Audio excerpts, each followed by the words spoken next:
Good evening ladies and gentleman, कैसे हैं आप सभी लोग।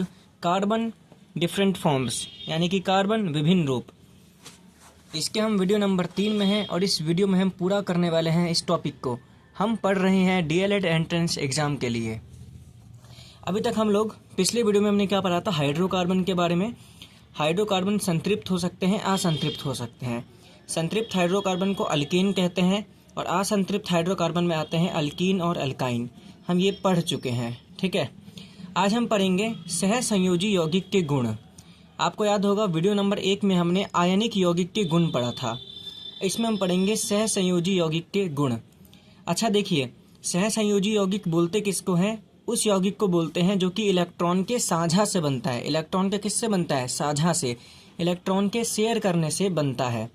अब कार्बन भी क्या करता है? इलेक्ट्रॉन को शेयर करता है, क्योंकि कार्बन ना 4 इलेक्ट्रॉन दे सकता है ना 4 इलेक्ट्रॉन ले सकता है। तो कार्बन क्या करता है? इलेक्ट्रॉन को शेयर करता है, क्योंकि कार्बन ना इलेक्ट्रॉन ले सकता है ना दे सकता है। तो उसके पास बस एक ही ऑप्शन बचता है, इलेक्ट्रॉन को शेयर करने का, साझा करने का, ठीक है। तो कार्बन जो भी यौगिक बनाता है वो होता है सहसंयोजी यौगिक, क्योंकि कार्बन इलेक्ट्रॉन को साझा करके बनाता है। तो हमने एक हाइड्रोकार्बन के बारे में पढ़ लिया था कि हाइड्रोकार्बन उस यौगिक को बोलते हैं जिसमें हाइड्रोजन होता है और क्या होता है? कार्बन होता है। सिर्फ यही दोनों होता है, ठीक है। जैसे कि CH4, तो CH4 में एक कार्बन है, एक हाइड्रोजन, तो सिर्फ यही दोनों चीज़ है ना, तो वो एक हाइड्रोकार्बन होगा। तो हाइड्रोकार्बन भी एक तरीके का क्या होता है? सहसंयोजी यौगिक होता है, क्योंकि हाइड्रोकार्बन भी तो इलेक्ट्रॉन के साझा से बनता है ना। क्योंकि हाइड्रोकार्बन में क्या होता है? कार्बन होता है, और कार्बन क्या बनाता है? इलेक्ट्रॉन का साझा से बनाता है यौगिक। तो हाइड्रोकार्बन भी एक तरीके का सहसंयोजी यौगिक होता है। तो आज हम सहसंयोजी यौगिक के गुण पढ़ेंगे या फिर हाइड्रोकार्बन के गुण पढ़ेंगे। दोनों के गुण बिल्कुल क्या है? सेम है। चाहे आपसे सहसंयोजी यौगिक के गुण पूछे या फिर आपसे हाइड्रोकार्बन के गुण पूछे, दोनों के गुण क्या है? सेम है। तो इसको हम बिल्कुल कंपैरेटिव स्टडी करने वाले हैं ताकि आपको समझ में आ जाए। देखिए, आयोनिक यौगिक के जो गुण होते हैं ना, उसका बिल्कुल उल्टा होता है सहसंयोजी यौगिक का गुण। जैसे कि आयनिक यौगिक कैसे बनते हैं? इलेक्ट्रॉन के स्थानांतरण से। लेकिन सहसंयोजी यौगिक कैसे बनेंगे? इलेक्ट्रॉन के साझा से। किससे बनता है? इलेक्ट्रॉन के साझा से, इलेक्ट्रॉन के शेयर से। आयनिक यौगिक ठोस होते हैं। मैंने आपको बताया था आयनिक यौगिक के जो कण होते हैं उनके बीच में बहुत ज़्यादा क्या होता है? अट्रैक्शन होता है, बहुत ज़्यादा मजबूत आकर्षण होता है आयनिक यौगिक के कण के बीच, इसलिए आयनिक यौगिक ठोस होते हैं।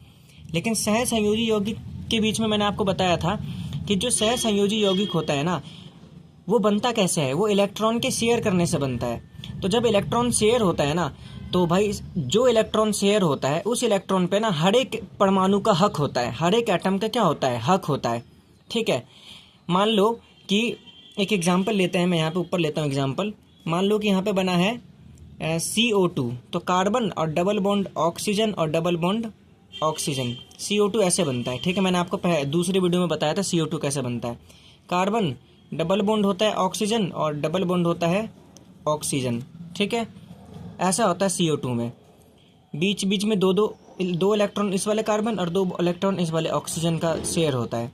ऐसे ही 2 इलेक्ट्रॉन इस वाले कार्बन और 2 इलेक्ट्रॉन इस वाले ऑक्सीजन का शेयर होता है, ठीक है। चलो मैं आपको ना दिखाई देता हूँ पीछे जो हमने बनाया था CO2 को। देखिए, ये रहा हमारा CO2। देखो, कार्बन और ऑक्सीजन के बीच में कितना इलेक्ट्रॉन शेयर है? 4। ऐसे ही इस कार्बन और इस ऑक्सीजन के बीच में कितना इलेक्ट्रॉन शेयर है? 4। तो सहसंयोजी यौगिक जो होता है, कार्बन वाला जो यौगिक होता है, वो बनता है इलेक्ट्रॉन के शेयर से। अब ये जो 4 इलेक्ट्रॉन जो शेयर हो रखे हैं ना, देखो ये वाले 4 इलेक्ट्रॉन, इन चारों इलेक्ट्रॉन पे इस ऑक्सीजन का भी हक है, इस कार्बन का भी, दोनों का हक है। तो जब चाहिए ऑक्सीजन ना अपनी मर्जी से अपना 2 इलेक्ट्रॉन लेगा और भग जाएगा, बोलेगा निकल, मुझे तो रिश्ता रखना ही नहीं है। ऐसे ये वाला ऑक्सीजन जब चाहे अपना इलेक्ट्रॉन लेगा और निकल जाएगा, बोलेगा भाई मुझे नहीं करना शेयरिंग वेयरिंग।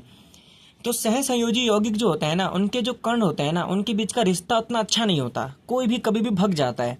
समझे कि नहीं समझे? तो सहसंयोजी यौगिक जो होते हैं उनके बीच के कणों के बीच का जो आकर्षण होता है ना, वो बहुत कम होता है। इसलिए सहसंयोजी यौगिक जो होते हैं ना, वो तीनों अवस्था में पाए जाते हैं, ठोस में भी, द्रव में भी और गैस में भी। तो हम इसमें लिख सकते हैं कि सहसंयोजी यौगिक जो है वो ठोस में भी पाए जाते हैं, द्रव में भी पाए जाते हैं और गैस में भी, ठीक है। जैसे आप गैस का एग्जांपल ले सकते हो, ऑक्सीजन गैस, नाइट्रोजन गैस, ठीक है, O2 gas, H2 gas, N2 gas, ये सारे के सारे गैस ही तो हैं और ये सभी सहसंयोजी यौगिक है, हमने पढ़ा भी था। तो ये तीनों अवस्था में पाए जाते हैं। तीनों अवस्था में क्यों पाए जाते हैं? क्योंकि इसके कणों के बीच का आकर्षण क्या होता है? कम होता है। तो आयोनिक यौगिक के जो गुण होंगे ना, सहसंयोजी यौगिक के गुण बिल्कुल उसके उल्टा होंगे। तो अगर आपको ये वाला पहले वीडियो में आपने याद कर लिया था ना, तो आपको ये याद करने की जरूरत नहीं है, इसका बिल्कुल सब कुछ उल्टा होगा। सिंपल सी बात ये है। अगला, आयनिक यौगिक क्या होता है? जल में घुलनशील, मैंने आपको बताया था। लेकिन ये क्या होगा? जल में अघुलनशील। जल में क्या होगा? अघुलनशील। ये जल में जल्दी घुलते नहीं है, बस उल्टा कर दो। अगला, ये देखो, जो चीज़ जल में घुलता है वो चीज़ पेट्रोल और कैरोसिन में नहीं घुलता है, मैंने आपको बताया था। तो आयनिक यौगिक पेट्रोल और कैरोसिन में क्या होता है? अघुलनशील। लेकिन ये क्या होगा? घुलनशील होगा। इसका उल्टा कर दो। तो ये जो होता है ना, पेट्रोल में, ठीक है, कैरोसिन में,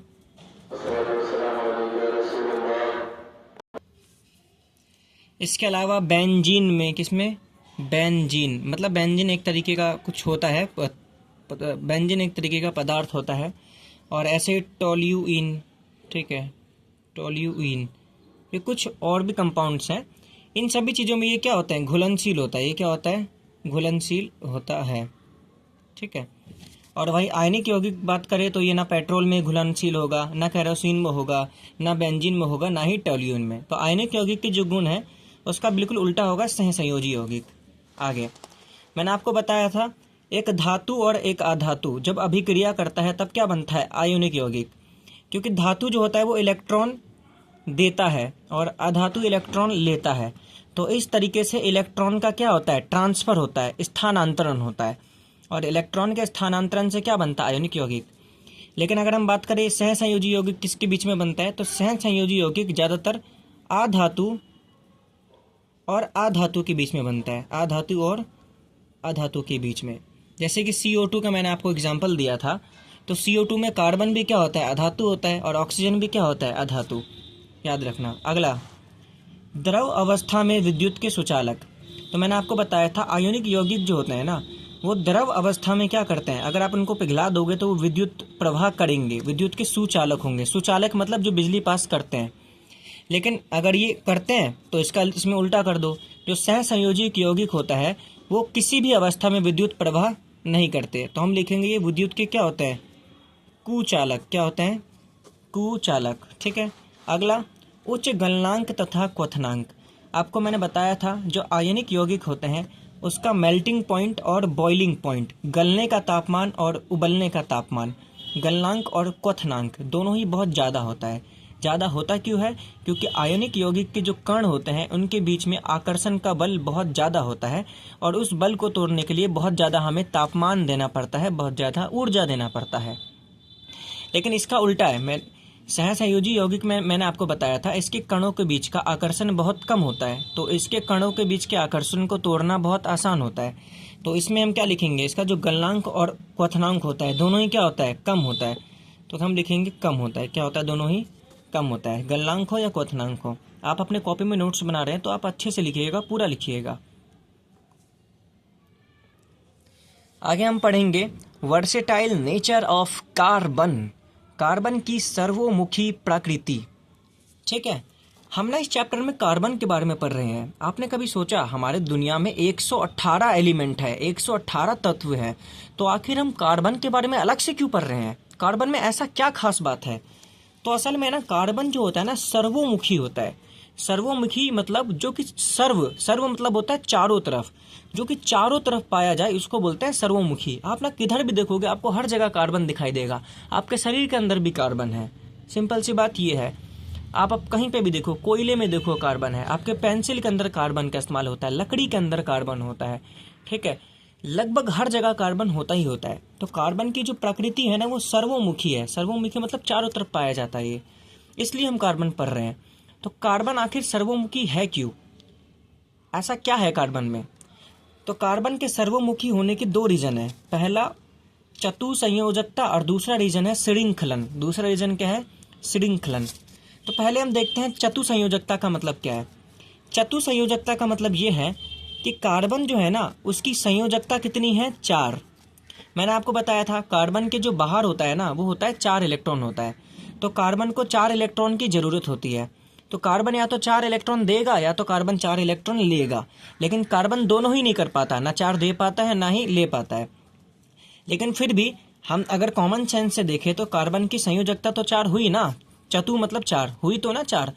तो 4 संयोजकता से फायदा क्या होता है कार्बन का, कि कार्बन 4 इलेक्ट्रॉन शेयर कर पाता है। कार्बन 4 इलेक्ट्रॉन क्या कर पाता है, शेयर, साझा कर पाता है। दे या ले तो नहीं पाता, लेकिन शेयर तो करता है ना। तो कार्बन 4 इलेक्ट्रॉन शेयर करता है। इसका फायदा क्या होता है, 4 इलेक्ट्रॉन शेयर फायदा ये हो जाता है कि कार्बन ना 4 अलग अलग परमाणुओं से जुड़ सकता है, 4 अलग अलग परमाणुओं से जुड़ सकता है। समझे कि नहीं समझे?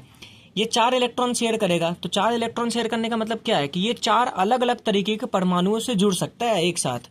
मान लेते हैं ये कार्बन है बीच में, तो कार्बन बोलेगा ओए तू तो हाइड्रोजन है भाई, आजा मेरे साथ जुड़ जा। तो कार्बन हाइड्रोजन के साथ जुड़ गया। तो कार्बन अभी एक ही के साथ जुड़ा है, 3 और के साथ जुड़ सकता है। कार्बन बोलेगा तू तो क्लोरीन है भाई, तू भी आके जुड़ जा। कार्बन बोलेगा तू तो ब्रोमीन है भाई, तू भी जुड़ जा, कोई दिक्कत नहीं है। कार्बन बोलेगा अरे यार तू तो मेरा दूसरा दोस्त है, फ्लोरीन है, आजा तू भी आके जुड़ जा। तो देखो कार्बन 1 2 3 4 अलग अलग परमाणुओं से जुड़ सकता है, क्योंकि कार्बन कितना इलेक्ट्रॉन साझा कर सकता है, 4। तो इस हिसाब से पता है क्या होता है कि कार्बन के आसपास कोई भी परमाणु दिख जाए, कार्बन उससे ना जुड़ सकता है। इसी वजह से कार्बन चारों तरफ पाया जाता है। तो कार्बन का पहला रीजन तो यही है कि कार्बन सर्वमुखी क्यों है। दूसरा रीजन श्रृंखलन, दूसरा रीजन श्रृंखलन। अब देखो मैंने आपको बताया कि कार्बन की जो वैलेंसी होती है वो 4 होती है, और 4 वैलेंसी होने के वजह से कार्बन 4 अलग अलग तरीके के परमाणुओं से जुड़ सकता है। कार्बन को अपने आसपास कोई भी परमाणु दिखाई देता है, कार्बन जुड़ जाता है। लेकिन ऐसा मान के चलो कि कार्बन के आसपास ना कोई भी परमाणु है ही नहीं, कार्बन के आसपास सिर्फ कार्बन है, कार्बन और इसके बगल में कार्बन, इसके बगल में कार्बन, इसके बगल में कार्बन, इसके बगल में कार्बन, इसके बगल में कार्बन, इसके बगल में कार्बन। मतलब कार्बन के आसपास कोई और परमाणु है ही नहीं, कार्बन के चारों तरफ सिर्फ कार्बन कार्बन है। तो अब आप ये बताओ कि कार्बन क्या करेगा, कार्बन के आसपास तो कोई है ही नहीं जिससे कार्बन जुड़े। तो कार्बन के बारे में एक खास बात ये होती है कि कार्बन ना खुद से भी जुड़ सकता है। कार्बन क्या करेगा भाई, तू दूसरा कार्बन आजा मेरे से जुड़ जा, इसलिए इसको बोलेगा तू मेरे से जुड़ जा। ऐसे कर करके ना कार्बन जो है ना खुद से जुड़कर एक बहुत लंबी क्या बना सकता है, चेन बना सकता है। बहुत लंबी क्या बना सकता है, श्रृंखला बना सकता है, लंबी श्रृंखला। ठीक है, लंबी चेन, बहुत लंबी क्या बना सकता है, चेन। इसी चीज़ को बोलते हैं श्रृंखलन। आप अपने कॉपी में पूरा डेफिनेशन लिखिए, सही से जो बोल रहा हूँ वही लिखिए। श्रृंखलन का मतलब होता है, कैटिनेशन का मतलब होता है कार्बन खुद के साथ जुड़ जुड़ कर बहुत लंबी क्या बना सकता है, चेन बना सकता है। बहुत लंबी, ऐसे लंबी सी चेन बना सकता है, लंबी सी श्रृंखला बना सकता है। इसी को हम बोलते हैं श्रृंखलन, इसी को हम क्या बोलते हैं, कैटिनेशन। तो इस वजह से भी कार्बन चारों तरफ दिखाई देता है। अगर आपसे पूछा जाए कि कार्बन बहुत लंबा चेन बना क्यों पाता है, तो इसका रीज़न ये है कि कार्बन का जो आकार होता है ना वो बहुत छोटा होता है। कार्बन का आकार क्या होता है, बहुत छोटा होता है। कार्बन ना बहुत चिद्दी सा होता है, इसलिए कार्बन आराम से बहुत सारे कार्बन के साथ जुड़ के बहुत लंबा चेन बना लेता है। समझे? इसको आप इस तरीके से याद कर सकते हो। आप देखोगे जो छोटे छोटे बच्चे होते हैं ना वो बहुत सारे दोस्त बना लेते हैं। उनके दोस्त इतने होंगे ना, आप पक जाओगे इनका नाम याद करते करते, उनके दोस्तों का नाम याद करते करते आप पक जाओगे। तो छोटे छोटे बच्चों के बहुत दोस्त हो जाते हैं। तो इसी तरीके से आप याद रखो कि कार्बन का जो आकार होता है वो बहुत छोटा होता है। इसी छोटे आकार की वजह से कार्बन खुद के साथ जुड़कर बहुत लंबा क्या बना सकता है, चेन। इसी चीज़ को बोलते हैं श्रृंखलन। इसी चीज़ को क्या बोलते हैं, श्रृंखलन। अब हम पढ़ेंगे सहसंयोजी अथवा हाइड्रोकार्बन की नाम पद्धति, नोमेनक्लेचर ऑफ कार्बन कंपाउंड। ठीक है, मतलब नाम रखना। मैंने आपको सेकंड वीडियो में ही बोला था कि हमें नाम रखना सीखना है। आपको कोई भी कार्बन कंपाउंड दे देगा, हाइड्रोकार्बन दे देगा, जैसे कि C2H4 या फिर C3H6, तो आपको कोई भी कंपाउंड दे सकता है और उसका नाम पूछ सकता है कि बताओ उसका नाम क्या है। या फिर उल्टा हो सकता है कि आपको नाम दे दे और फिर उससे आपका पूछे कि उसका फॉर्मूला क्या होगा। एग्जाम में मान लो बोल देगा कि बताओ कि मीथेन का फॉर्मूला क्या होता है, प्रोपेन का फॉर्मूला क्या होता है। तो नाम से आपको फॉर्मूला बनाने भी आना चाहिए। तो दोनों चीज़ आना चाहिए, फॉर्मूला से नाम पहचानना और नाम से फॉर्मूला बनाना। तो आज हम देखेंगे कि ये जो हाइड्रोकार्बन होता है इसका नाम कैसे रखते हैं। तो हाइड्रोकार्बन का नाम रखने से पहले आपको इसकी पहचान करने आना चाहिए, अल्केन की, अल्कीन की और अल्काइन की। अगर आपको इसका पहचान करने आता है तो आप हाइड्रोकार्बन का नाम या फिर सहसंयोजी यौगिक का नाम रख सकते हो। तो इसकी पहले थोड़ी बहुत प्रैक्टिस कर लेते हैं, तभी हम नाम रखना सीखेंगे। पहले बात करते हैं CH4। आप मुझे बताइए ये क्या है, अल्केन है, अल्कीन है कि अल्काइन है। तो आप बोलोगे कार्बन कितना है, एक। CH4 में कार्बन तो एक ही है ना, एक का डबल क्या होता है, 2, और मैं 2 में फिर 2 जोड़ दूंगा तो कितना आएगा, 4 आएगा। कितना आएगा, 4। तो मैंने आपको बताया था अगर डबल करके हम 2 जोड़ते हैं, अगर ऐसे में मेरा ये हाइड्रोजन का नंबर आता है तो वो क्या होता है, अल्केन। अल्केन होता है CN और H2N प्लस में 2, मतलब अगर ये N है तो N का डबल होगा 2N, और 2N में फिर 2 जोड़ देना है, तो ये आपका क्या होगा, अल्केन होगा।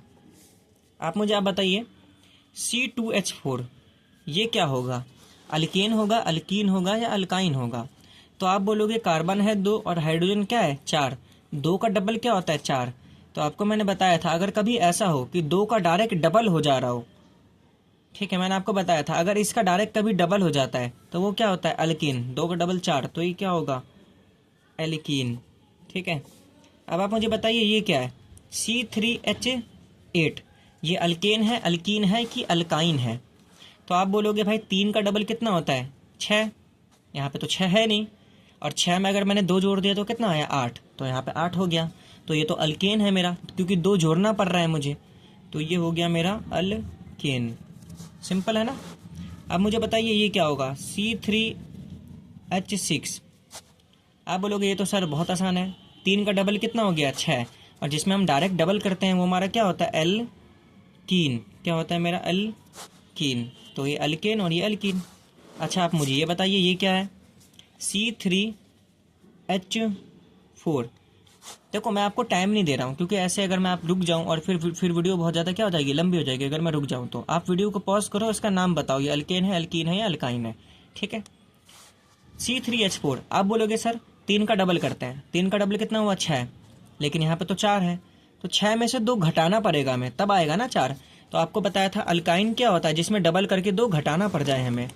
ठीक है, अल्काइन में डबल करके तो क्या करते हैं, 2 घटाते हैं। CnH2n-2 यही होता है ना अल्काइन का।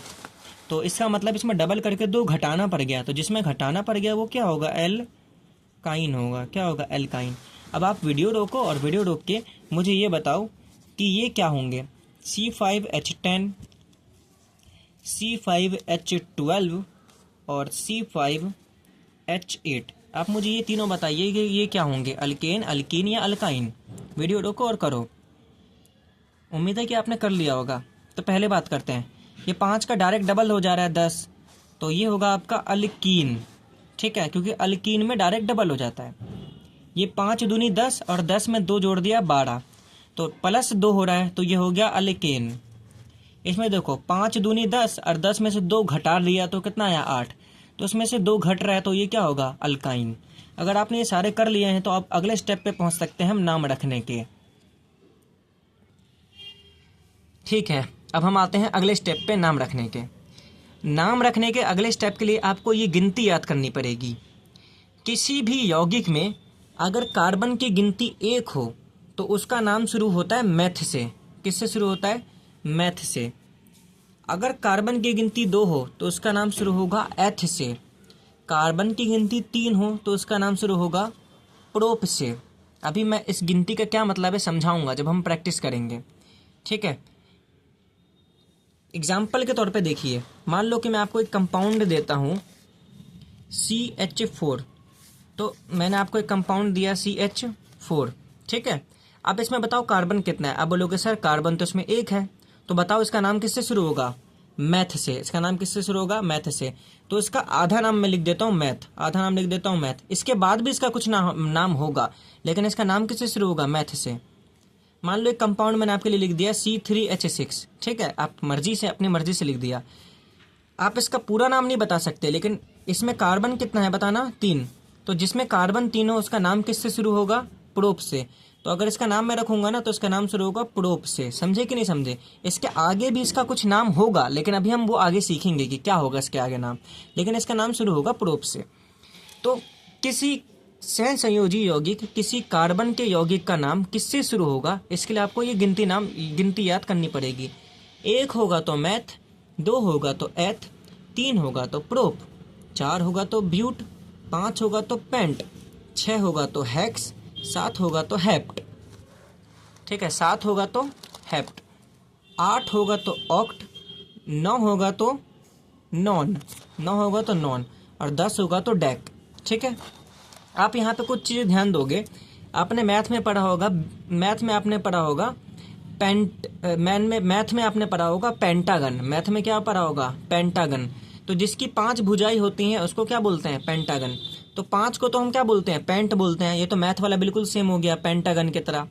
ऐसे 6 को क्या, ऐसी जिनकी 6 भुजाएं होती थी, ऐसे ऐसे शेप, ऐसे पॉलीगन जिनकी 6 भुजाएं होती थी उनको क्या बोलते थे? हेक्सागन। तो 6 का क्या बोलते हैं? हेक्स बोलते हैं। तो कुछ तो बिल्कुल सेम है। 5 को पेंट और 6 को क्या बोलते हैं? हेक्स। ऐसे 7 को क्या बोलते हैं? हेप्ट बोलते हैं। ये तो बिल्कुल मैथ वाला हो गया ना। ऐसे 8 को क्या बोलते हैं? ऑक्ट बोलते हैं। मैथ में भी 8 को ऑक्ट ही बोलते थे। 9 को क्या बोलते थे? नॉन बोलते थे, याद रखना। और 10 को डेक। ठीक है, एक बार वापस जल्दी से बिना देखे एक साथ बोलिए। आप घर पे बोलिए, मैं यहाँ पर बोलता हूँ। बोलिए, 1 होगा तो क्या? मैथ। 2 होगा तो क्या? एथ। 3 होगा तो क्या? प्रोप। 4 होगा तो क्या? ब्यूट। सिंपल। अब एक साथ वापस बोलो, मैथ, एथ, प्रोप, ब्यूट। वापस मैथ, एथ, प्रोप, ब्यूट। याद हो गया? वापस मैथ, एथ, प्रोप, ब्यूट। आगे पेंट, हेक्स। ठीक है, हेप्ट, फिर ऑक्ट, नॉन, और फिर लास्ट में डेक। लास्ट में डेक। ठीक है, अब हम नाम रखना सीखते हैं कि आखिर नाम रखते कैसे हैं। एक एक चीज़ का नाम रखना सीखते हैं। ओके,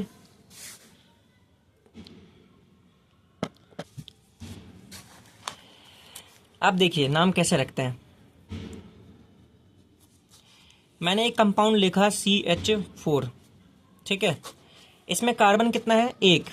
तो अगर इसमें 1 कार्बन है तो इसका नाम शुरू होगा मैथ से। किससे शुरू होगा? मैथ से। सिंपल सी बात यह है। आगे का नाम कैसे रखना है मैं वो बताता हूँ आपको।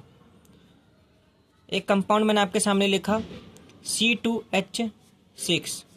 बताइए इसमें कितना कार्बन है? 2। तो 2 कार्बन है तो इसका नाम शुरू होगा एथ से। किससे? एथ से।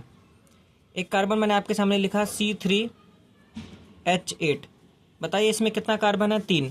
तो 3 कार्बन शुरू है तो इसका नाम किससे शुरू होगा? प्रोप से। किससे? प्रोप से। आगे बात करते हैं। अब आप मुझे बताइए, ये अब इसका नाम रखना सीख रहे हैं हम। बताइए कि ये अल्केन है, अल्कीन है कि अल्काइन है? तो आपने पहले भी किया था। ये क्या है? अल्केन है। अल्केन क्या है? ये अल्केन। अब ध्यान दो, अल्केन के लास्ट में क्या आता है? एन। अल्केन के लास्ट में क्या आता है? एन।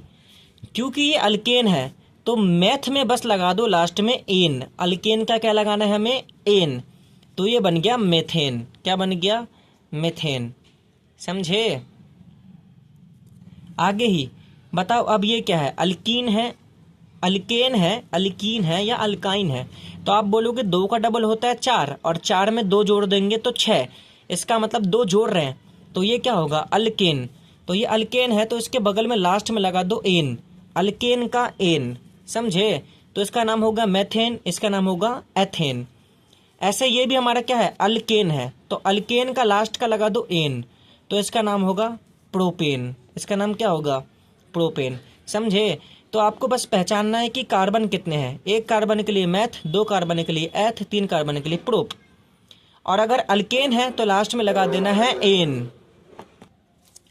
तो इसका मतलब बस यही है कि अगर कोई चीज़ अल्केन हो ना और उसका नाम रखना हो तो बस लास्ट में आपको क्या करना है? पहले तो कार्बन की गिनती देखना है, मैथ, एथ, प्रोप, और लास्ट में आपको बस लगा देना है एन। लास्ट में क्या लगा देना है आपको? एन। समझे? क्या लगा देना है लास्ट में आपको? एन। अगर अल्केन है तो एन लगाना है। अगर वो अल्कीन है तो आपको लगाना है लास्ट में ईन। क्या लगाना है? ईन। अल्कीन का ईन। ठीक है, और अगर वो अल्काइन है तो आपको लास्ट में लगाना है आइन। क्या लगाना है? आइन। बहुत सिंपल सा है। और भी एग्जांपल देखते हैं। ठीक है, लेट सपोज एक ले लिया हमने C4H10। लेडीज एंड जेंटलमैन, आप लोग ट्राई करिए कि इसका नाम क्या होगा। कार्बन 4 है तो हम बोलेंगे ब्यूट। क्या बोलेंगे? ब्यूट। ठीक है, क्योंकि 4 कार्बन के लिए ब्यूट। अब ये बताइए, अल्केन है, अल्कीन है कि अल्काइन है? आप बोलोगे 4 का डबल होता है 8, 8 में 2 जोड़ देंगे तो 10, तो इसका मतलब अल्केन है। तो अल्केन के लिए लास्ट का एन, अल्केन का एन, लास्ट का एन लगा दो तो इसका नाम होगा ब्यूटेन। क्या होगा? ब्यूटेन। अगला, C3H6। बताइए इसका नाम क्या होगा। 3 कार्बन है तो प्रोप, 3 कार्बन है तो प्रोप, ये तो सोचना ही नहीं है हमें। अभी देखो ये अल्केन है, अल्कीन है कि अल्काइन है। आप बोलोगे 3 का डबल होता है 6, डायरेक्ट जिसमें डबल होता है वो क्या होता है, अल्कीन। क्या होता है, अल्कीन। तो ये अल्कीन है, तो अल्कीन का लास्ट का ईन लगा दो इसमें, तो प्रोप में क्या लग जाएगा, लास्ट में ईन। तो ये होगा प्रोपीन, लास्ट में ये क्या होगा, प्रोपीन। बहुत बढ़िया। ऐसे आप मुझे ये बताइए C5H10, इसका नाम क्या होगा। 5 कार्बन है तो पेंट तो लगेगा ही लगेगा। अब बताइए ये अल्केन है, अल्कीन है कि अल्काइन है। आप बोलोगे 5 का डबल होता है 10। सर ये तो अल्कीन है, तो अल्कीन का लास्ट में क्या आता है, ईन, तो उसमें बस ईन लगा दो। तो अल्कीन है तो ईन लगा दो, पेंटीन। इसका नाम क्या होगा, पेंटीन। ओके, अगला करते हैं हम। बताइए C5H8, इसका नाम क्या होगा। आप बोलोगे कार्बन 5 है तो पेंट तो लगेगा ही लगेगा। सिंपल सी बात ये है, ये अल्केन है, अल्कीन है कि अल्काइन है। 5 का डबल होता है 10, 10 में से 2 घटा देंगे तो आएगा 8। कितना आएगा, 8। तो 2 घटाने पे आ रहा है 8। इसका मतलब क्या है, ये अल्काइन है, तो अल्काइन का लास्ट में आइन लगा दो, तो पेंटाइन। क्या आएगा, पेंटाइन। तो आइन लग गया लास्ट का। बहुत आसान है, सिंपल है। ऐसा ही लेडीज एंड जेंटलमैन बताइए C3H4 का। ओके, 3 का डबल होता है 6, 6 में से 2 घटा देंगे तो बचेगा 4। इसका मतलब ये अल्काइन है, आपको दिमाग में ये रखना है। 3 कार्बन के लिए लिखिए पहले, 3 कार्बन को क्या बोलते हैं, प्रोप। क्या बोलते हैं, प्रोप। और क्योंकि ये अल्काइन है तो अल्काइन का लास्ट का आइन लग जाएगा, तो प्रोपाइन। क्या होगा, ये प्रोपाइन। सिंपल है, बहुत बढ़िया। अब मैं आपको कुछ कंपाउंड, कुछ फॉर्मूला देता हूँ, उसका नाम आपको लिखना है और प्रैक्टिस करना है घर पे। आप घर पे इनका नामों का प्रैक्टिस करो कि इनका क्या नाम होगा। पहला CH4, दूसरा C2H6, तीसरा C2H4, चौथा C2H2, पांचवा C6H12, छठा C7H14, सातवां C7H12, आठवां C4H6। ओके, इन सभी का आप प्रैक्टिस करो कि इनका नाम क्या होगा। ठीक है, वीडियो रोको और प्रैक्टिस करो। उम्मीद है कि आपने वीडियो रख के इन सब का नाम लिख लिया होगा। अब मैं बताता हूँ, इसमें 1 कार्बन है तो उसका नाम शुरू होगा मैथ से। ठीक है, इसमें 2 कार्बन है तो इसका नाम शुरू होगा एथ से। इसमें भी 2 कार्बन है तो इसका नाम भी शुरू होगा एथ से। इसमें 2 कार्बन तो इसका नाम भी शुरू होगा एथ से। इसमें 6 कार्बन तो इसका नाम शुरू होगा हेक्स से। इसमें 7 कार्बन तो इसका नाम शुरू होगा हेप्ट से। सिंपल है। इसमें भी 7 कार्बन है तो इसका नाम भी किससे शुरू होगा, हमारा हेप्ट से। किससे, हेप्ट से। इसमें 4 कार्बन है तो इसका नाम शुरू होगा हमारा ब्यूट से। किससे, ब्यूट से। अब एक बात बताइए, ये पहला वाला ये क्या है, हमारा अल्केन है, तो अल्केन का क्या लग जाएगा, एन, तो मैथेन। 2 का डबल होता है 4 और 4 में 2 जोड़ दिया तो 6, तो ये हमारा अल्केन है, तो इसके लिए भी क्या लग जाएगा, एन, तो एथेन। 2 का डबल होता है 4, डायरेक्ट डबल हो गया तो ये हमारा अल्कीन है, तो अल्कीन का लग जाएगा इन, तो एथीन। ये हमारा देखो 2 का डबल होता है 4 और 4 में से अगर मैं 2 घटा दूं तो कितना आएगा, 2, तो ये अल्काइन है, तो लास्ट में लग जाएगा आइन, तो ये होगा एथाइन। 6 का डबल होता है 12, तो जिसमें डायरेक्ट डबल हो जाए वो होता है हमारा अल्कीन, तो ये होगा इन, तो हेक्सीन। ऐसे 7 का डबल होता है 14, तो ये भी अल्कीन है, तो ये होगा हेप्टीन। क्या होगा, हेप्टीन। ठीक है, इधर 7 का डबल होता है 14, 14 में से 2 घटाएंगे तो 12 आएगा, तो 2 घटेगा तो अल्काइन होगा ये। ठीक है, 2 घट रहा है, इसका मतलब ये क्या है, अल्काइन है, तो अल्काइन के लिए लास्ट में लगा देंगे आइन। ठीक है, तो हेप्टाइन। 4 का डबल होता है 8 और 8 में से 2 घटा देंगे तो आएगा 6, तो उसका मतलब ये भी अल्काइन है, तो अल्काइन के लिए लास्ट में लगा देंगे आइन, तो क्या होगा, ब्यूटाइन। तो क्या होगा, ब्यूटाइन। तो अब आप लोग समझ चुके हो कि अगर आपको फॉर्मूला दिया जाए तो आप उसका नाम कैसे बताओगे। अब इसका उल्टा सीखते हैं कि अगर आपको नाम दे दिया तो आप उसका फॉर्मूला कैसे बताओगे। लेट्स सपोज मैंने आपको एक नाम दे दिया हेप्टीन। क्या दे दिया? हेप्टीन। और बोला कि बताओ इसका फॉर्मूला क्या होगा। बहुत आसान है, जो चीज़ हम नाम रखते वक्त करते थे इसका बिल्कुल उल्टा करना है हमें। सिंपल सी बात यह है। तो हेप्टीन में शुरुआत में पढ़ो, यह है हेप्ट। तो हेप्ट का मतलब कितना कार्बन होता है बताओ? हेप्ट का मतलब होता है 7 कार्बन, तो हमें लगाना है C7। अब यहाँ पे लास्ट में देखो ईन है, यहाँ पे लास्ट में क्या है? ईन। तो ईन किस में होता है? अल्कीन में। किस में? अल्कीन में। और बताया था मैंने आपको कि अल्कीन में क्या होता है? 7 का डबल होता है। 7 का क्या होता है? डबल। तो अल्कीन है तो 7 का डबल कर देंगे सीधे, तो हाइड्रोजन कितना होगा? 14। तो हेप्टेन का फॉर्मूला हो जाएगा 7 का डबल 14। समझे कि नहीं समझे? बहुत आसान है। अब एक और करते हैं, जैसे प्रोपेन, जैसे हमने कर लिया प्रोपेन, ठीक है। तो स्टार्टिंग में आ रहा है नाम में प्रोप। क्या आ रहा है? प्रोप। तो प्रोप का मतलब होता है 3 कार्बन, तो मैंने लगा दिया C3। क्या लगा दिया मैंने? C3। सिंपल सी बात है।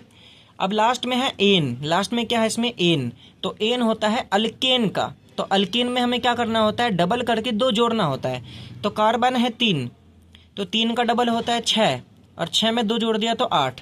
तो ये बनेगा C3H8। तो इस तरीके से आपको नाम रखना है। सिंपल सी बात ये है। तो आपको क्या करना है अभी प्रैक्टिस के लिए, ये जितने मैंने नाम रख दिए हैं, ये जितने भी नाम मैंने रख दिए हैं, इनका नाम लिखो और बिना देखे फिर इनका फॉर्मूला बनाओ खुद ही से, ठीक है। 10 मिनट लो, 5 मिनट लो, लेकिन ये करो। इसी से आपको प्रैक्टिस होगा और आप जो मिथ एथ प्रो ब्यूट पेंट है ना, ये आपको खुद ब खुद याद हो जाएगा प्रैक्टिस के साथ।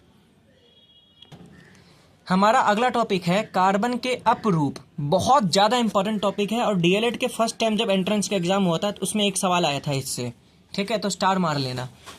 कार्बन के अपरूप, एलोट्रोप्स ऑफ कार्बन। तो यहाँ पे एक शब्द आ रहा है रूप। तो जैसे नागिन के अलग अलग रूप होते थे ना, वैसे कार्बन के भी अपरूप होते हैं।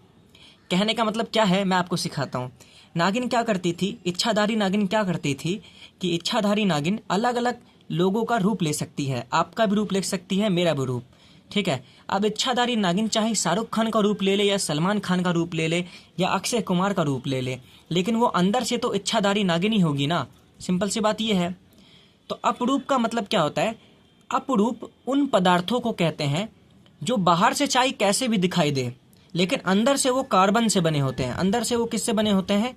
कार्बन से। जैसे कि मान लो ग्रेफाइट, या फिर हीरा, ठीक है। आप ग्रेफाइट को देखो या हीरा को देखो, ग्रेफाइट और हीरा ये दोनों के दोनों किससे बनते हैं? कार्बन से। इन दोनों के अंदर सिर्फ कार्बन भरा होता है और कुछ नहीं भरा होता, लेकिन बाहर से दोनों कैसा दिखाई देते हैं? अलग दिखाई देते हैं। तो चाहे बाहर से दोनों कैसे भी दिखाई दे, लेकिन अंदर से दोनों किससे बने हैं? कार्बन से। सिंपल सी बात ये है। तो ग्रेफाइट हो गया, हीरा हो गया, कोयला हो गया, ठीक है। और एक बहुत इंपॉर्टेंट C60, ठीक है। C60 को एक और नाम से जाना जाता है बकमिनिस्टर। याद रखना ये नाम इंपॉर्टेंट है, बकमिनिस्टर फुल्लेरेंस, ठीक है, फुल्लेरेंस, ओके। तो ग्रेफाइट हो गया, हीरा हो गया, या कोयला हो गया, ये तीनों के तीनों चीज कार्बन से ही बने होते हैं, लेकिन बाहर से दिखाई देने पर ये अलग दिखाई देते हैं। और C60 भी कार्बन से ही बना होता है, ठीक है। इसके बारे में आपको पढ़ना नहीं है, बस इसका नाम याद रखो। तो ये ग्रेफाइट, हीरा, कोयला और बकमिनिस्टर फुल्लेरेंस, जिसको C60 भी बोला जाता है, ये तीनों के, ये 1 2 3 4, ये चारों चीजें क्या है? हमारे कार्बन के अपरूप हैं। कार्बन के अपरूप। अपरूप का मतलब क्या होता है? अपरूप उन पदार्थों को कहते हैं जो कि बने तो एक ही तरीके के परमाणु से होते हैं, लेकिन बाहर से अलग दिखाई देते हैं। कहने का मतलब यह है कि उनका भौतिक गुण अलग होता है। उनका भौतिक गुण क्या होता है? अलग होता है। भौतिक गुण किसे बोलते हैं? जो चीज बाहर से दिखाई देता है उन गुणों को क्या बोलते हैं? भौतिक गुण बोलते हैं। ऐसे गुण जो बाहर से दिखाई देते हैं। तो चाहे ग्रेफाइट की बात करो, ये भी कार्बन से बना है। हीरा की बात करो, ये भी कार्बन से बना है। कोयला की बात करो, ये भी कार्बन से बना है। बने तो सभी चीज कार्बन से है। C60 की बात करो, ये भी कार्बन से बना है। और बकमिनिस्टर फुल्लेरेंस, ये भी मतलब C60 को ही बोलते हैं ये तो, यानी कि बकमिनिस्टर फुल्लेरेंस की बात करो, ये भी C60 से बना है। तो बने सब तो कार्बन से ही है, लेकिन इनका भौतिक गुण, इनका बाहरी जो रूप है वो क्या है? अलग है। तो ये इसे कहते हैं हम लोग अपरूप, ठीक है। तो आप अपनी कॉपी में डेफिनेशन लिख लो, अपरूप किसे कहते हैं। अपरूप उन पदार्थों को कहते हैं जो कि अंदर से एक ही तरीके के परमाणु से बनते हैं लेकिन बाहर से अलग दिखाई देते हैं, अर्थात उनका भौतिक रूप अलग होता है। ग्रेफाइट, हीरा, कोयला और C60 ये तीनों ही, ये चारों के चारों कार्बन से बनते हैं लेकिन इनका भौतिक रूप अलग होता है। भौतिक रूप अलग कैसे होता है? जैसे हीरा, हीरा बहुत ज़्यादा चमकता है लेकिन ग्रेफाइट को देखो, चमकता है ग्रेफाइट? नहीं चमकता। ग्रेफाइट का मतलब क्या होता है? जो पेंसिल आपने कभी देखा है तो पेंसिल के अंदर जो वो बनता है ना, पेंसिल का लीड जो होता है ना जिससे आप लिखते हो, वो होता है ग्रेफाइट। ऐसा कोयला कितना काला सा होता है लेकिन हीरा कितना चमकता है। ठीक है, रही बात C60 के बारे में। C60 के बारे में बस आप इतना याद रखो कि जो C60 होता है ना उसके अंदर 60 कार्बन होता है। कितने कार्बन होते हैं? 60 कार्बन। बकमिंस्टर फ्लोरेंस में कितने कार्बन होते हैं? 60। इसके बारे में बस याद रखना। तो ये कार्बन के कुछ अपरूप है, आपको याद रखना है। तो कार्बन के अपरूप में एक कई बार पूछा जाता है ग्रेफाइट और हीरा के बीच में अंतर। तो याद रखना, जो ग्रेफाइट होता है वो चमकता नहीं है। ग्रेफाइट जो होता है वो चमकता नहीं है लेकिन हीरा चमकता है। हीरा क्या होता है? चमकता है। दूसरी चीज़, ग्रेफाइट जो होता है, ग्रेफाइट आपने देखा होगा पेंसिल का जो लीड होता है ना जिससे लिखते हैं उसको ग्रेफाइट बोलता है। ग्रेफाइट जो होता है ये मुलायम होता है। ग्रेफाइट क्या होता है? मुलायम। आपने देखा होगा टूट जाता है आराम से। लेकिन हीरा जो होता है कठोर होता है बहुत, हीरा आसानी से नहीं टूटता है। तीसरी चीज़, जो ग्रेफाइट होता है वो बिजली का सुचालक होता है। विद्युत का क्या होता है? सुचालक। ठीक है, जो पेंसिल का जो लीड होता है ना उसमें से आप बिजली पास करोगे, उसमें से बिजली पास हो जाएगा। तो कभी भी गलती से पेंसिल को कभी प्लग के अंदर मत घुसा देना वरना बेटा बहुत गंदा झटका लगेगा। तो ग्रेफाइट जो होता है ना वो बिजली को पास करता है। ठीक है, लेकिन हीरा जो है वो क्या होता है? बिजली को पास नहीं करता। ये कुचालक होता है। कुचालक का मतलब होता है जो बिजली पास ना करता। कु मतलब गंदा, तो गंदा चालक होता है, ये बिजली पास नहीं करता। सबसे इंपॉर्टेंट चीज़, जो ग्रेफाइट होता है और हीरा होता है ये दोनों इतने अलग होते हैं क्यों है? मतलब आपसे पूछ सकता है कि भाई बताओ, भाई ग्रेफाइट इतना मुलायम क्यों होता है, हीरा इतना कठोर क्यों होता है? ग्रेफाइट तो कार्बन से बना है और हीरा भी तो कार्बन से ही बना है, तो दोनों जब कार्बन से बने हैं तो दोनों इतने अलग क्यों हैं? आपसे ये पूछा जा सकता है। समझे कि नहीं समझे? Got it? तो आपको बस ये याद रखना है कि जो ग्रेफाइट होता है ना उसमें एक कार्बन जो होता है ना, याद रखना 3 कार्बन से जुड़ा होता है। बस ये याद रखना आप कि ग्रेफाइट के अंदर एक कार्बन 3 कार्बन से जुड़ा होता है। समझे? और वहीं हीरे के अंदर एक कार्बन जो होता है ना वो 4 कार्बन से जुड़ा होता है। इसी वजह से ना हीरा ज़्यादा कठोर हो जाता है और ग्रेफाइट क्या होता है? मुलायम होता है। समझे? इसको आप इस तरीके से याद कर सकते हो कि मान लो कोई चीज़ है, आपको उसको बांधना है, तो अगर आप उसको 4 बार गांठ लगाओगे, 4 बार अच्छे से गांठ लगाओगे तो वो बिल्कुल कठोर हो जाएगा ना, वो गांठ जो होगा वो बिल्कुल मजबूत हो जाएगा। लेकिन अगर आप 3 बार गांठ लगाओगे तो हो सकता है कि गांठ थोड़ा सा कमज़ोर रह जाए, तो वो क्या रह जाएगा? मुलायम रह जाएगा। तो ये कुछ ट्रिक बना के आप इसको याद रख सकते हो। सिंपल सी बात ये है। अगला है गुण। अगर आपसे पूछा जाए अपरूप के गुण क्या होते हैं, तो अपरूप का यही गुण होता है कि इनका भौतिक गुण क्या होता है? अलग होता है। इनका भौतिक गुण क्या होता है? विभिन्न होता है। मैंने आपको बताया था ना, ये बाहर से क्या दिखाई देते हैं? अलग अलग दिखाई देते हैं। बेशक अंदर से एक ही चीज़ से बने होते हैं लेकिन बाहर से अलग दिखाई देते हैं। ग्रेफाइट को देखोगे अलग दिखाई देगा, हीरा को देखोगे अलग दिखाई देगा, कोयले को देखोगे अलग दिखाई देगा, लेकिन अंदर से एक ही चीज़ से बने होते हैं। तो इनका भौतिक गुण विभिन्न होता है अपरूपों का। अच्छा, लेकिन एक चीज़ बहुत इंपॉर्टेंट है, अगर इनका भौतिक गुण अलग अलग होता है तो फिर क्या चीज़ एक जैसा होता है? तो 2 तरीके के गुण होते हैं, एक होता है भौतिक गुण, एक होता है रासायनिक गुण। इनका भौतिक गुण तो अलग होता है लेकिन इनका रासायनिक गुण क्या होता है? समान होता है। याद रखना, इनका रासायनिक गुण क्या होता है? समान होता है। ठीक है, तो चाहे कोयला हो या फिर ग्रेफाइट हो या फिर हीरा हो, इनका रासायनिक गुण क्या होगा? समान होगा। रासायनिक गुण एक समान क्यों होगा? क्योंकि ये बनते तो कार्बन से ही है ना, तो अंदर से तो एक ही चीज़ है ना, तो अंदर वाले जितना भी गुण है, रासायनिक गुण है, वो तो एक ही जैसा होगा इनका।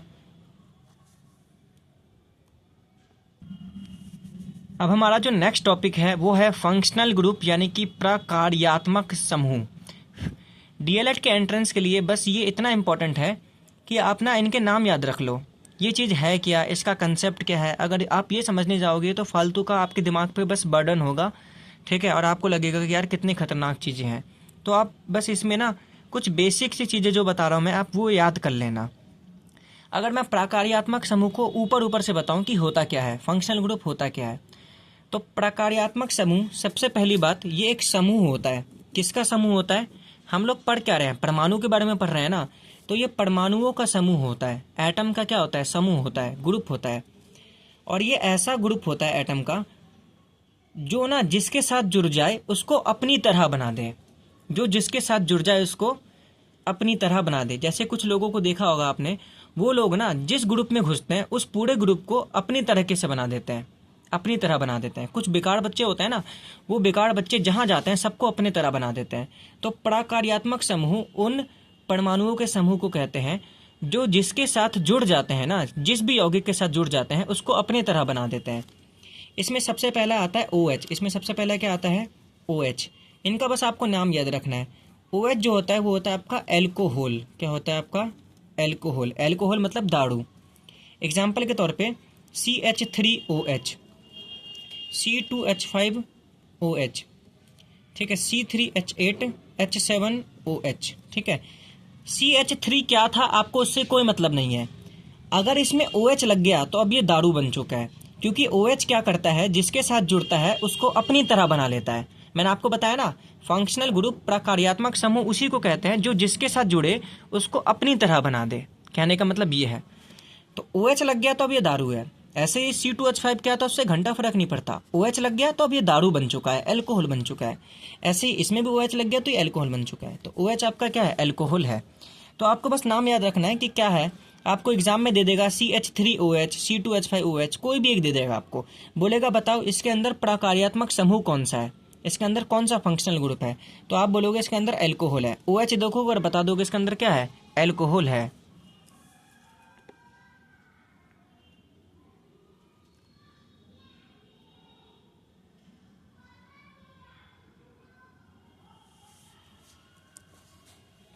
आगे देखते हैं हम लोग। दूसरा फंक्शनल ग्रुप हमारा होगा, वो होगा हमारा COOH। क्या होगा हमारा? COOH। COOH को बोलते हैं हम कार्बोक्सिलिक अम्ल। कार्बोक्सिलिक अम्ल, कार्बोक्सिलिक एसिड, ठीक है।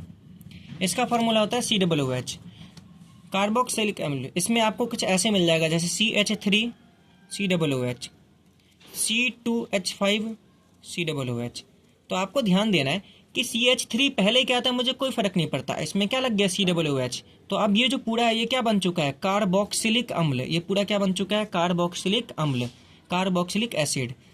C2H5 COOH। तो C2H5 पहले क्या था, कोई फर्क नहीं पड़ता भाई, दुनिया में जो भी चीज़ हो, लेकिन इसके साथ क्या लग गया? COOH। तो ये क्या बन गया? कार्बोक्सिलिक अम्ल। क्योंकि ये एक प्रकार्यात्मक समूह है, ये जिसके साथ जुड़ेगा उसको अपने तरीका बना देगा। समझे कुछ? तो एग्जाम में आपको ऐसे कुछ नाम दे देंगे, उसमें COOH लगा होगा, आपसे पूछेगा इसमें कौन सा प्रकार्यात्मक समूह है, तो आप बोलोगे कार्बोक्सिलिक अम्ल। इसलिए आपको नाम याद रखना है, ठीक है। अगला है CHO। क्या है अगला?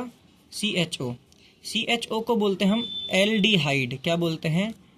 एल्डिहाइड। इसमें भी आपको ऐसे मिलेगा CH3 CHO, C2H5 CHO, HCHO। तो आपको क्या ध्यान देना, आपको कोई दिक्कत ही नहीं है, जहाँ पर भी CHO दिख जाए आप बोल देना वो क्या है? हमारा एल्डिहाइड है, ठीक है। अगला है आपका CO। क्या है आपका? CO। तो ये देखो जैसे CH3CO CH3, ठीक है, या फिर C2H5, हाँ, या फिर हम इसमें लिख सकते हैं, और कौन कौन सा लिख सकते हैं, हम लिख सकते हैं C3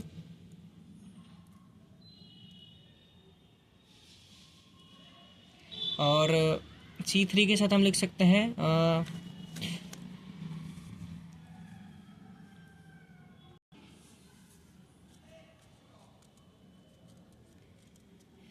हम लिख सकते हैं यहाँ पे C3 नहीं लिखेंगे, हम लिखेंगे C2H6CHO और C2H6CO, C2H6CO। तो कहीं पे भी CO दिख जाए तो आपको सोचना ही नहीं है। ये जो CO होता है इसको हम बोलते हैं कीटोन। क्या बोलते हैं? कीटोन, ठीक है। तो कहीं पे भी CO दिख जाए ना आपको, चाहे बीच में दिखे या बगल में दिखे, तो आपको समझ जाना है वो आपका क्या है? कीटोन है। क्या है? कीटोन है। तो एक अल्कोहल याद रखना है आपको, एक कार्बोक्सिलिक अम्ल याद रखना है, एक एल्डिहाइड याद रखना है और एक क्या याद रखना है, कीटोन याद रखना है। इसके अलावा और भी होते हैं हमारे प्रकार्यात्मक समूह, जैसे फ्लोरीन, क्लोरीन, ब्रोमीन, आयोडीन, ठीक है। लेकिन ये तो आप पहचान जाओगे ना, एफ का मतलब होता है फ्लोरीन, Cl का मतलब होता है क्लोरीन, Br का मतलब होता है ब्रोमीन, I का मतलब होता है आयोडीन। तो ये आप पहचान जाओगे, इसलिए मैंने ये नहीं लिखा, ठीक है। सिंपल सी बात ये है। तो सजातीय श्रृंखला की बात करते हैं, होमोलोगस सीरीज की बात करते हैं, ठीक है। सजातीय श्रृंखला यानी कि होमोलोगस सीरीज। अब श्रृंखला है, ये एक सीरीज है, नाम से तो पता चल रहा है ये एक सीरीज है। ये किसका सीरीज होता है, ये एक यौगिक का श्रृंखला होता है, ये कंपाउंड्स का क्या होता है, सीरीज होता है। सजातीय श्रृंखला क्या होती है, ठीक है। होमोलोगस सीरीज क्या होता है, ये ऐसे यौगिक का श्रृंखला होता है, ये ऐसे यौगिक का श्रृंखला होता है, ठीक है। ये ऐसे यौगिक का श्रृंखला होता है, ठीक है, जिनके पास समान प्रकार्यात्मक समूह होता है, प्रकार्यात्मक समूह होता है। मतलब ये ऐसे यौगिकों की श्रृंखला है, ऐसा कंपाउंड का सीरीज होता है जिनके पास एक जैसे प्रकार्यात्मक समूह होते हैं, फंक्शनल ग्रुप होते हैं। कहने का मतलब क्या है समझिए, आपको अभी समझ में नहीं आया होगा, मुझे पता है, बिना एग्जाम्पल के। जैसे मैंने लिख दिया CH3OH C2, जैसे मैं आपके लिए बना रहा हूँ, ये एक सीरीज बना रहा हूँ, मैं सजातीय श्रृंखला बना रहा हूँ, ठीक है। C2H5OH C3H7OH C4H9OH, ठीक है। मैंने ये 1 2 3 4 तक का मैंने बना दिया, मैंने एक सजातीय श्रृंखला आपके लिए बना दी, ठीक है। अगर आप ध्यान से देखो, ये जो OH का मतलब क्या बताया था मैंने आपको, एल्कोहल। तो ये जो पहला वाला कंपाउंड है, यौगिक है, ये भी एल्कोहल है, ये भी एल्कोहल, ये भी एल्कोहल और ये भी एल्कोहल, क्योंकि सब में क्या लगा है, OH। तो ये एक मैंने बना दिया श्रृंखला। तो एक ऐसा श्रृंखला जिसमें जितने भी यौगिक होंगे ना, उन सभी यौगिकों में समान प्रकार्यात्मक समूह होगा। पहले के अंदर भी क्या लगा है, OH, दूसरे के अंदर भी क्या लगा है, OH, तीसरे में भी क्या लगा है, OH, और चौथे में भी क्या लगा है, OH। तो ये एक श्रृंखला है और हर एक यौगिक में एक ही तरीके का प्रकार्यात्मक समूह है। तो एक ऐसा श्रृंखला जिसमें सभी यौगिकों में समान प्रकार्यात्मक समूह होता है, उसको क्या बोलते हैं, सजातीय श्रृंखला। क्या बोलते हैं, सजातीय श्रृंखला। अब सजातीय श्रृंखला से ना कई सवाल बनते हैं। पहला सवाल तो यही बन जाएगा कि सजातीय श्रृंखला के क्या क्या गुण होता है। तो सजातीय श्रृंखला का पहला गुण यही होता है कि इसके अंदर जो होता है ना, इसके गुण में लिखवा रहा हूँ आपको। सजातीय श्रृंखला का पहला गुण यही होता है कि इनके अंदर जो प्रकार्यात्मक समूह होते हैं ना, एक समान होते हैं। क्या होते हैं, समान, सेम, समान प्रकार्यात्मक समूह। इसका डेफिनेशन भी यही होता है, सिंपल सी बात यही है, प्रकार्यात्मक समूह, ठीक है। दूसरा चीज, अब देखो, ये भी OH, ये भी OH, ये भी OH, ये भी OH, कुछ और भी लग सकता था, लेकिन सब कुछ एक ही जैसा होना चाहिए। तो ये भी दारू, ये भी दारू, मतलब ये भी अल्कोहल और ये भी अल्कोहल, तो ये सब अल्कोहल है। तो इन सभी का रासायनिक गुण क्या एक जैसा है, ये भी एक सेम तरीके का रसायन है, ये भी अल्कोहल है, ये भी अल्कोहल है और ये भी अल्कोहल है, ये भी अल्कोहल है। तो याद रखना, इनका रासायनिक गुण क्या होता है, समान होता है। इनका रासायनिक गुण क्या होता है, रासायनिक गुण। सजातीय श्रृंखला का रासायनिक गुण क्या होता है, समान होता है। लेकिन इनका एक चीज अलग होता है, इनका भौतिक गुण अलग होता है। इनका भौतिक गुण क्या होता है, अलग होता है। कहने का मतलब यह है, ये सब दारू तो होंगे, लेकिन बाहर से देखोगे ना तो अलग अलग तरीके के दारू होंगे। इनका भौतिक गुण अलग अलग होगा, बाहर से अलग अलग दिखाई देंगे। सिंपल है, अलग अलग तरीके के दारू होंगे, ये अल्कोहल होंगे। तो रसायन गुण तो समान होगा, रासायनिक गुण तो समान होगा तो सब अल्कोहल ही, लेकिन भौतिक गुण अलग होंगे, बाहर से अलग दिखाई देंगे। चौथा बात ये, चौथा इनका बहुत इंपॉर्टेंट गुण है, आपको याद रखना है। आप ना ऐसा करो, ये चौथे में से तीसरा घटा के दिखाओ मुझे, ये 4 में से 3 एक बार घटा के देखो। तो देखो, C4 में से C3 गया तो कितना C बचा, 1। 4 में से 3 गया तो C कितना बचा, 1। H9 में से H7 गया तो कितना बचा, H2। ठीक है, घटा रहे हम। 4 में से 3 गया तो 1 कार्बन, 9 में से 7 गया तो 2 हाइड्रोजन, CH2। H से H कट गया और O से O कट गया, क्योंकि ये दोनों बराबर हैं। तो क्या बचा CH2। तो याद रखना, एक सजातीय श्रृंखला में, एक होमोलोगस सीरीज में दो यौगिकों के बीच का जो अंतर होता है ना, दो यौगिकों के बीच का अंतर जो होता है वो क्या होता है, CH2 होता है। तो याद रखना, अंतर जो होता है वो क्या होता है, CH2 होता है। दो यौगिकों के बीच का अंतर होता है CH2। कई बार ये आपसे द्रव्यमान में भी पूछ लेता है कि कितना वजन का कितना अंतर होता है। कई बार आपसे पूछ लेता है कि दो यौगिकों के बीच में वजन का कितना अंतर होता है। तो देखो, आपको पता है कि कार्बन आता है 6ठे नंबर पे। कार्बन कितना नंबर पे आता है, 6ठे पे। तो 6 का डबल होता है 12। तो कार्बन का वजन तो होगा 12, प्लस में हाइड्रोजन का वजन होता है 1। याद रखना, हाइड्रोजन का जो द्रव्यमान होता है, देखो कार्बन का द्रव्यमान होता है 12, तो मैंने लगा दिया 12। परमाणु द्रव्यमान का सिंपल ट्रिक ये होता है कि जो परमाणु संख्या होता है ना, उसको डबल कर दो तो परमाणु द्रव्यमान आ जाएगा। तो कार्बन का होता है 6 परमाणु संख्या, तो 6 का डबल कर दो 12, तो कार्बन का द्रव्यमान होता है 12। हाइड्रोजन का याद रख लेना, हाइड्रोजन का द्रव्यमान होता है 1, तो यहाँ पर हाइड्रोजन का होता है 1 प्लस में, लेकिन हाइड्रोजन है कितने, 2, तो गुना कर देंगे हम 2। तो 12 प्लस 2 कितना आ गया, 14 यूनिट। कितना आ गया, 14 यूनिट। तो अगर आपसे पूछा जाए कि एक सजातीय श्रृंखला में दो यौगिकों के बीच में कितना फार्मूला का अंतर होता है, तो फार्मूला होता है CH2। लेकिन आपसे पूछा जाए कितना वजन का अंतर होता है, कितना द्रव्यमान का अंतर होता है, तो द्रव्यमान का अंतर कितना होता है, 14। कितना होता है, 14। सिंपल सी बात ये है। अच्छा, CH2 का मैंने कैसे निकाला, आपको ये भी निकालने आना चाहिए। ठीक है, आपको किसी भी यौगिक का द्रव्यमान निकालना आना चाहिए। आपको किसी भी यौगिक का, किसी भी अणु का, इन सब का द्रव्यमान निकालने आना चाहिए। ये एग्जाम में भी आ सकता है, सिंपल सी बात ये है। तो आपको ये भी आना चाहिए करने के लिए। तो आपको मैं प्रैक्टिस के लिए बोल देता हूँ, जैसे CO2 आपके प्रैक्टिस के लिए बता देता हूँ मैं कैसे निकालते थे। CO2 है, CO2 का कैसे निकालोगे, अभी मैंने बताया कार्बन 6ठे नंबर पर आता है, तो कार्बन का द्रव्यमान कितना होगा, 12, उसका डबल, तो 12 प्लस में ऑक्सीजन कितना है, 2। ऑक्सीजन कौन सा नंबर पे आता है, 8वें नंबर पे। तो ऑक्सीजन अगर 8वें नंबर पे आता है तो ऑक्सीजन का परमाणु द्रव्यमान कितना होगा, 8 का डबल कर दो 16, तो ऑक्सीजन का होगा 16। लेकिन ऑक्सीजन है कितने, 2, तो 16 का डबल कर देंगे 2, तो 12 प्लस में 32, तो कितना आ गया, 44। तो अगर एग्जाम में आपसे बोला जाए कि CO2 का जो अणु है इसका द्रव्यमान कितना होगा, अणु द्रव्यमान कितना होगा, या फिर इस यौगिक का द्रव्यमान कितना होगा, तो 44 यूनिट। 44 यूनिट। आप घर पे प्रैक्टिस के लिए इनका द्रव्यमान निकाल के दिखाओ, H2O का और NH3 का और CH4 का, और आप निकाल के दिखाना एक O2 का। किसका, O2 का। इनका परमाणु द्रव्यमान निकाल के दिखाओ, ठीक है। और नहीं निकल रहा तो नहीं निकल रहा तो पहले पॉज करो, थोड़ा सा कोशिश करो, कोशिश किए बिना हार मत मानो, ठीक है।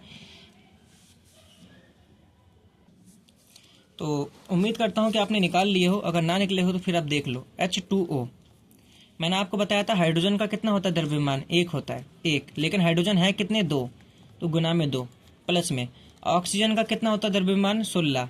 ऑक्सीजन 8 नंबर पे आता है, तो परमाणु संख्या तो 8 होगा, लेकिन परमाणु द्रव्यमान कितना होगा, उसका डबल 16। तो 2 + 16 तो बराबर में हो गया 18 यूनिट। याद रखना।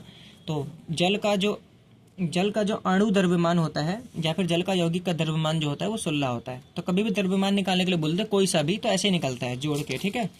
और किसका मैंने आपको निकालने के लिए बोला था, और मैंने आपको बोला था NH3 का निकालने के लिए। नाइट्रोजन कितने नंबर पे आता है, 7 नंबर पे।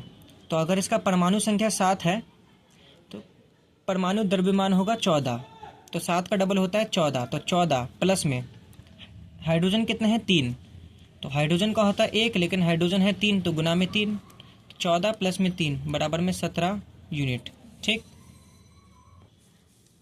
ऐसे हम CH4 का निकालने के लिए बोला था मैंने आपको।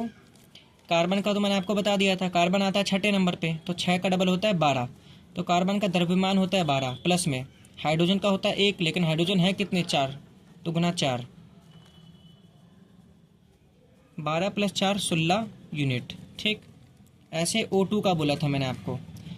एक ऑक्सीजन का कितना होता है, ऑक्सीजन का कितना होता है 16, लेकिन ऑक्सीजन है कितने, 2, तो गुना में 2, तो कितना हो गया 32 यूनिट। तो इस तरीके से हम निकालते हैं परमाणु द्रव्यमान, इस तरीके से हम निकालते हैं किसी भी यौगिक का द्रव्यमान। अगला टॉपिक है हमारा हाइड्रोकार्बन की संरचना, ठीक है। हाइड्रोकार्बन की संरचना में हमें ज़्यादा कुछ नहीं पढ़ना, हमें बस ये पढ़ना है कि हाइड्रोकार्बन जो होता है ना, कार्बन के जो यौगिक होते हैं, हाइड्रोकार्बन मतलब जिसमें सिर्फ हाइड्रोजन और कार्बन होता है। तो हाइड्रोकार्बन के बारे में हम ये पढ़ना है कि हाइड्रोकार्बन की संरचना क्या होती है, स्ट्रक्चर मतलब हाइड्रोकार्बन कैसे कैसे एक दूसरे से जुड़े होते हैं। तो उसमें आपको बस बेसिक से जानना है कि हाइड्रोकार्बन जो है ना, जब एक दूसरे से जुड़ते हैं तो हाइड्रोकार्बन ना एक श्रृंखला बना सकते हैं। क्या बना सकते हैं? एक चेन, श्रृंखला। पहली चीज़ तो ये, तो हाइड्रोकार्बन चाहे तो एक चेन बना सकते हैं, श्रृंखला। चेन मतलब एक सीधी लंबी लाइन। दूसरी चीज़ ये, हाइड्रोकार्बन एक रिंग भी बना सकते हैं। ठीक है, रिंग का मतलब ये है कि ये ऐसे एक दूसरे के साथ ऐसे गोल गोल भी जुड़ सकते हैं। तो रिंग कैसा होता है? गोली तो होता है ना आपका, तो हाइड्रोजन चाहे कार्बन चाहे तो रिंग भी बना सकते हैं। एक सीधी लाइन में भी जुड़ सकते हैं, ऐसे गोल में भी जुड़ सकते हैं एक दूसरे से, रिंग भी बना सकते हैं। तीसरी चीज़ ये, हाइड्रोकार्बन चाहे तो ब्रांच भी बना सकते हैं। ब्रांच का मतलब शाखा, जैसे पेड़ों में तने निकले होते हैं ना, शाखाएँ निकली होती हैं पेड़ों में, तो वैसे ही कुछ। तो पहले मैंने बना दिया एक लंबी सी चेन, ठीक है, एक ये बना दिया, जैसे पेड़ में एक तना होता है ना लंबा सा, तो पेड़ का ये मैंने तना बना दिया। अब तने में से मैं ऐसे अलग से मैं शाखा निकाल दूंगा, ये मैंने अलग से शाखा निकाल दी। ठीक है, ये अलग से शाखा ही निकाल दी। तो ये देखो, ये था आपका तना, ये मान लो एक तना था, इसी तने में ये एक अलग से शाखा निकला, एक दूसरा अलग से शाखा निकला है। तो हाइड्रोकार्बन जो है ना, ब्रांच भी बना सकता है, शाखा भी बना सकता है। ठीक है, याद रखना। इस चीज़ में एक इम्पॉर्टेंट बात याद रख लेना, एक इम्पॉर्टेंट होता है, एक हाइड्रोकार्बन होता है, उसका नाम होता है बेंजीन। उस हाइड्रोकार्बन का नाम क्या होता है? बेंजीन। ठीक है, बेंजीन एक हाइड्रोकार्बन होता है। ये जो बेंजीन होता है ना, इसका फॉर्मूला होता है C6H6। ठीक है, और ये बनता कैसे है? इस तरीके से बनता है। 6 के 6 कार्बन कैसे जुड़े होते हैं? एक रिंग में, 1 2 3 4 5 6। ठीक है, बेंजीन ऐसे होते हैं, 6 के 6 कार्बन एक रिंग में बना होता है। पहला होता है एक एकलाबंध, फिर होता है द्विआबंध, फिर एकलाबंध, फिर होता है द्विआबंध, फिर होता है एकलाबंध, फिर होता है द्विआबंध। तो ऐसा होता है बेंजीन, समझ गए? 6 कार्बन एक रिंग में जुड़े होते हैं। पहले होता है एक सिंगल बॉन्ड, फिर होता है डबल बॉन्ड, फिर सिंगल बॉन्ड, फिर डबल बॉन्ड, फिर सिंगल बॉन्ड, फिर डबल बॉन्ड, ऐसे होता है। ठीक है, ये थोड़ा सा सही से बना नहीं है, तो आप कहीं और पे बढ़िया से बना सकते हो। साइड में देखो, जैसे आपके लिए मैं बना देता हूँ यहाँ पे बढ़िया से साइड में। ये ऐसे 6 कार्बन, 1 2 3 4 5 6, सब में डबल बॉन्ड, फिर सिंगल बॉन्ड, फिर डबल बॉन्ड, फिर सिंगल बॉन्ड, फिर डबल बॉन्ड, ऐसा होता है बेंजीन। तो बेंजीन जो होता है वो एक रिंग के फॉर्म में होता है और ऐसा होता है। ठीक है, और इसका फॉर्मूला याद रखना है C6H6, एग्ज़ाम में पूछा जा सकता है। तो हाइड्रोकार्बन की संरचना में यही है, हाइड्रोकार्बन चाहे तो चेन बना सकता है एक लंबा सा, चाहे तो रिंग बना सकता है ऐसे गोल सा, चाहे तो ब्रांच शाखा बना सकता है, एक लंबा सा तना होगा उसमें ऐसे निकला होगा। ठीक है,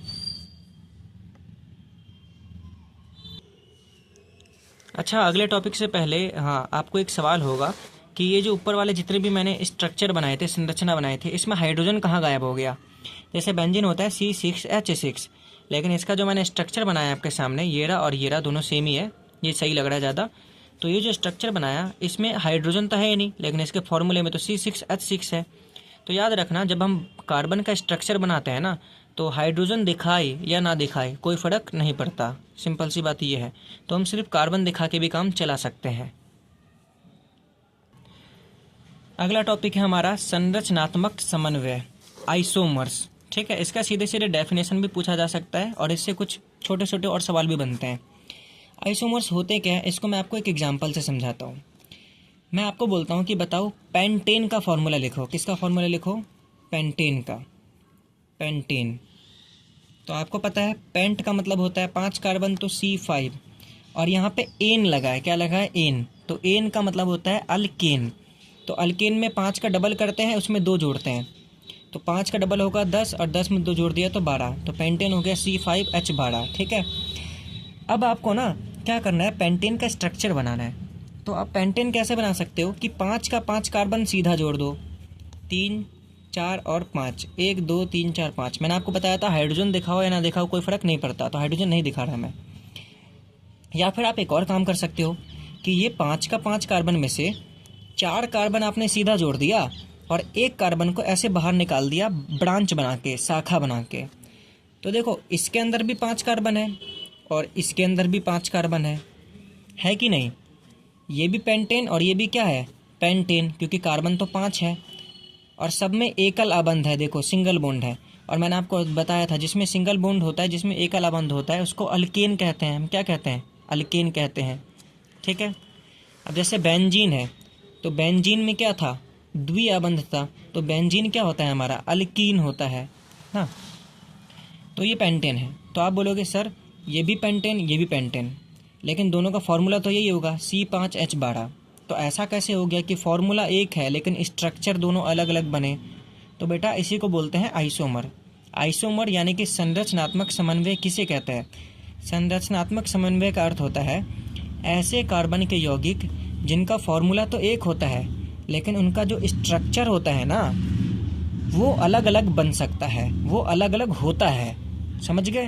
तो आपको ये डेफिनेशन लिखना है कि एक संरचनात्मक समन्वय आइसोमर उन यौगिक को कहते हैं जिनका फॉर्मूला तो भाई एक ही होगा, यही होगा, ठीक है, एक ही होगा, लेकिन इनका जो स्ट्रक्चर है वो बहुत तरीकों का बन सकता है।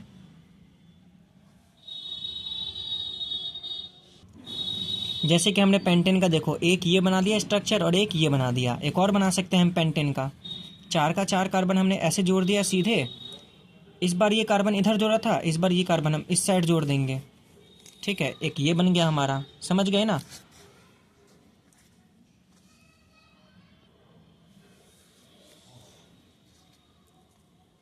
नहीं, आप इसको छोड़ दीजिए, ये वाला स्ट्रक्चर थोड़ा सा गड़बड़ हो गया है। ठीक है, ये वाला स्ट्रक्चर गड़बड़ हुआ क्यों है, इस पे नहीं चलते हम लोग, वरना आपका दिमाग ख़राब हो जाएगा, क्योंकि आप नॉर्मल से एग्ज़ाम की तैयारी कर रहे हैं। हम पेंटेन का एक आइसोमर इस तरीके से बना सकते हैं कि हम क्या कर सकते हैं कि 3 ऐसे लगा सकते हैं, एक ऊपर लगा देंगे और एक नीचे।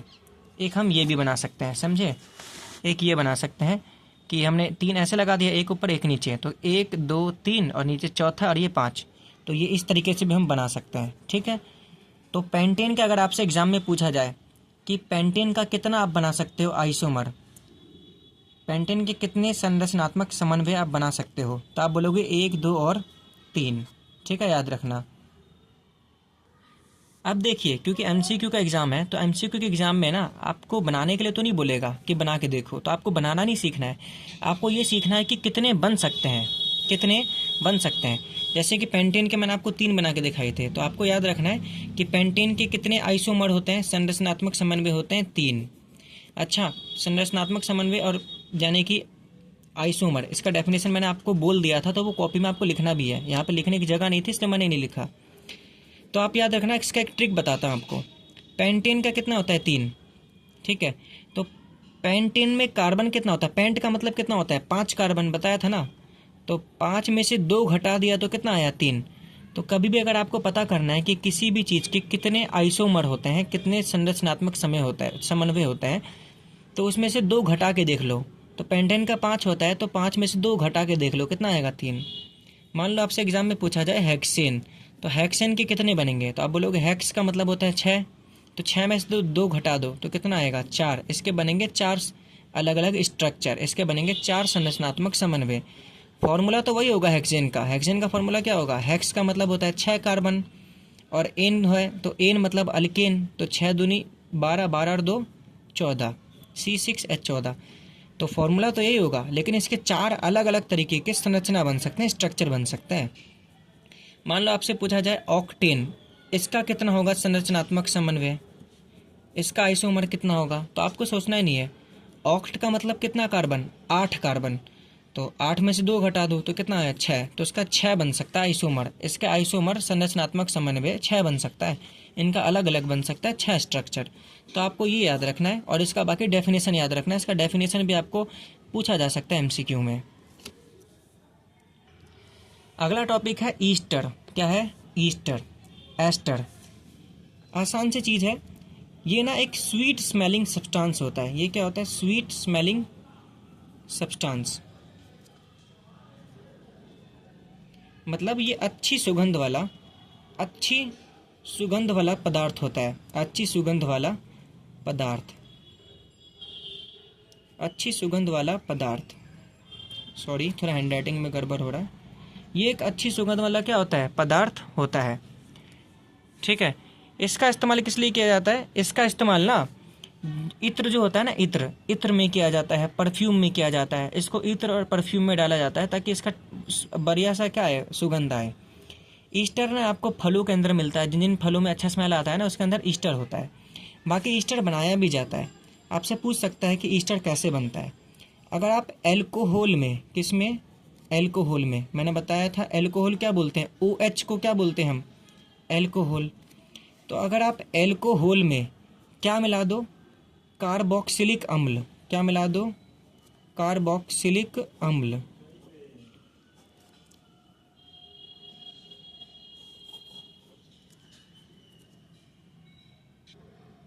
तो जो भी चीज़ बनता है ना वही आपका क्या होता है, एस्टर होता है। वही आपका क्या होता है, एस्टर होता है। मस्त एस्टर बन जाता है। सिंपल सी बात ये है।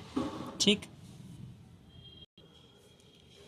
ठीक है। एस्टर दिखाई कैसे देता है, अगर इसका फॉर्मूला कई बार एग्जाम में आपसे पूछ लिया जाए कि एस्टर का कोई फॉर्मूला बताओ, या फिर आपको बोल दिया जाए इनमें से कौन सा ईस्टर है, तो एक एग्जाम्पल लिखता हूँ मैं आपके लिए एस्टर का, CH3COOCH3।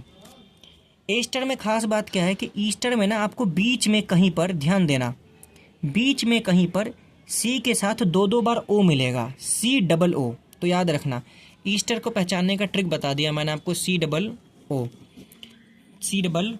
ईस्टर को पहचानने का ट्रिक COO। आपको बोलेगा कि बताओ भाई इनमें से कौन सा ईस्टर है, तो आप देख लेना जिसमें भी बीच में COO दिख जाए ना वो ईस्टर होगा। सिंपल सी बात ये है। ये बनता कैसे इंपॉर्टेंट है, एल्कोहल और कार्बोक्सिलिक अम्ल इन दोनों को मिलाएंगे तब जाके आपका एस्टर बनता है।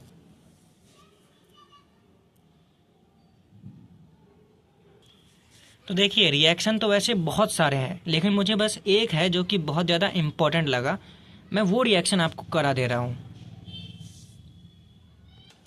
क्योंकि सारे रिएक्शन करोगे तो वैसे भी आपको याद होने वाला भी नहीं है, और इतने सारे करने के चक्कर में जो इम्पोर्टेंट वाला है वो भी हो सकता है कि आप भूल जाओ।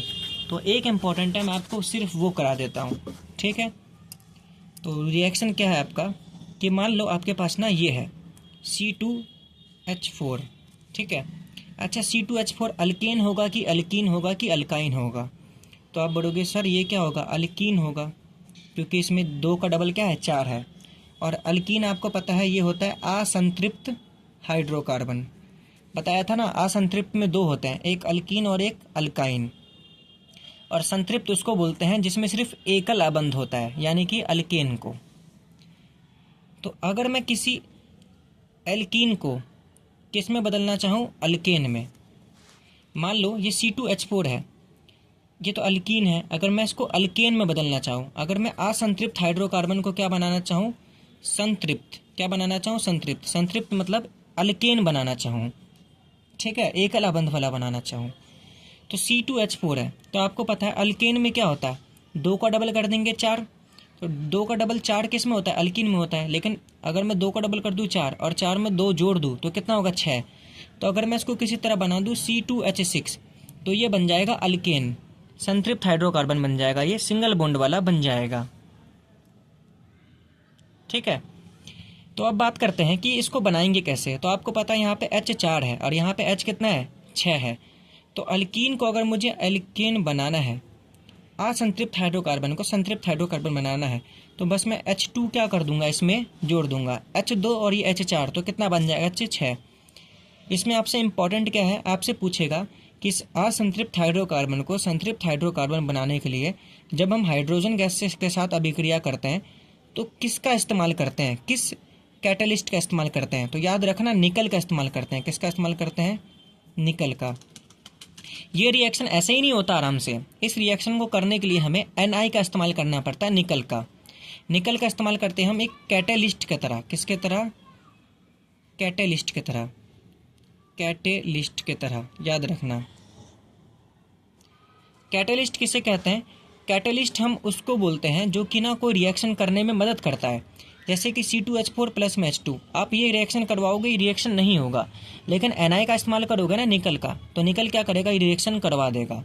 तो निकल की तरह हम निकल का इस्तेमाल करते हैं हम कैटेलिस्ट की तरह। ठीक है, तो इस रिएक्शन में हम कैटेलिस्ट की तरह किसको इस्तेमाल करते हैं, निकल को इस्तेमाल करते हैं। कैटेलिस्ट किसे कहते हैं, कैटेलिस्ट हम उस चीज़ को बोलते हैं जो कि किसी रिएक्शन को करवाता है। याद रखना, जो कि किसी रिएक्शन को करवाता है। और भी पॉइंट है कैटलिस्ट के बारे में, वो लिख लो। कैटलिस्ट हम उस परमाणु को कहते हैं, उस पदार्थ को कहते हैं जो किसी रिएक्शन को करवाने में मदद करता है। दूसरा चीज़, या फिर किसी रिएक्शन को रोकने में मदद करता है। तीसरा चीज़, या फिर उस रिएक्शन के स्पीड को बढ़ाने में मदद करता है। चौथा चीज़, या तो उस रिएक्शन के स्पीड को कम करने में मदद करता है। समझ गए ना? मतलब कैटलिस्ट कुछ भी कर सकता है, स्पीड बढ़ा सकता है रिएक्शन का, या फिर रिएक्शन का स्पीड घटा सकता है। कैटलिस्ट चाहे तो किसी रिएक्शन को करवा सकता है, और कैटलिस्ट चाहे तो किसी रिएक्शन को रोक भी सकता है होने से। ठीक है, तो कैटलिस्ट बेसिकली क्या होता है, किसी रिएक्शन को करने के लिए, या फिर किसी रिएक्शन को रोकने के लिए, या फिर किसी रिएक्शन का स्पीड बढ़ाने के लिए, या फिर किसी रिएक्शन का स्पीड घटाने के लिए, किसी भी चीज़ के लिए यूज़ हो सकता है। समझे? अगली चीज़, ये जो कैटलिस्ट होता है ना, ध्यान देना, ये कैटलिस्ट ये सारे काम तो करता है, लेकिन ये कैटलिस्ट खुद इस रिएक्शन में हिस्सा नहीं लेता। जैसे निकल है, तो निकल ये रिएक्शन करवा तो देगा, लेकिन निकल खुद इस रिएक्शन में हिस्सा नहीं लेगा। तो कैटलिस्ट की खास बात ये होती है, कैटलिस्ट रिएक्शन से बाहर रह के, बाहर का मतलब ये नहीं है कि अलग बिल्कुल रह के, ठीक है, बाहर रहने का मतलब ये है कि ये खुद इसके बीच में ना घुसेगा नहीं। तो कैटलिस्ट का काम क्या होता है, कैटलिस्ट बिना रिएक्शन में हिस्सा लिए, बिना अभिक्रिया में हिस्सा लिए उस रिएक्शन के स्पीड को बढ़ाता है या फिर घटाता है, या फिर उस रिएक्शन को करवाता है, या फिर उस रिएक्शन को रोकता है। तो ये होता है कैटलिस्ट का मेन काम। तो यहाँ पर आपका कार्बन का ये जो टॉपिक है पूरा ख़त्म हो चुका है। उम्मीद करता हूँ कि आपको समझ में आया हो। ठीक है,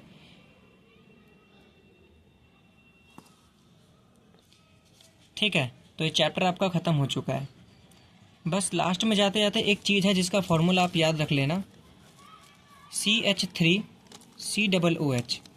ठीक है, आपको पता है COOH लगा है तो ये कार्बोक्सिलिक एसिड होगा, ये एक एसिड होगा। तो ये ना एक एसिड का बहुत इंपॉर्टेंट एसिड का फॉर्मूला होता है CH3COOH। ये फॉर्मूला होता है एसिटिक अम्ल का। किसका फॉर्मूला होता है? एसिटिक अम्ल।